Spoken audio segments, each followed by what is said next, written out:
Tim Kenya jotugo matindo matugo tuke mag wrestling oduogo pacho kinyuma kawuono ka giwuok e boma Casablanca piny mar Morocco kama tuke mag amen pinje mag Afrika dhie nyime. Timno ma jotugo ma onywando nyiri gi yawuoyi kendo hikgi ni piny mar 17 notieko e thuolo mar 8 e kind timbe 11 ka bende ne giro duoko maber.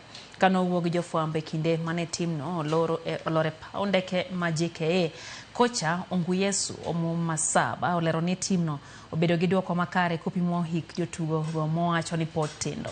Kenya biro timo ikruok margi makare motelo ne tuke mag Olympics jotugo matindo, tuke ma ibiro bagi e boma Dakar, Senegal higa mag 2026.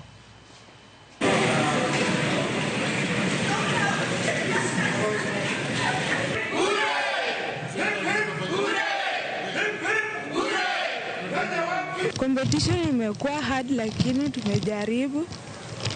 Sikutarajia kupata bronze but next time nitajaribu nipate gold.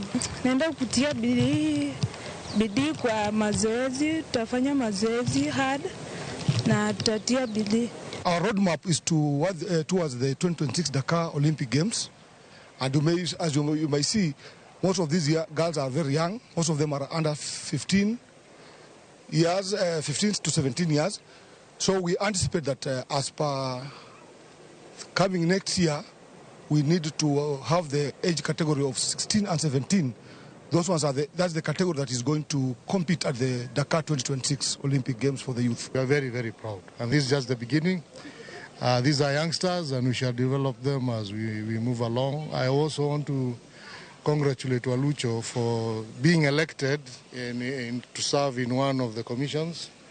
I was also in Morocco, the chairman of the Finance Committee in Africa, and together we shall work together.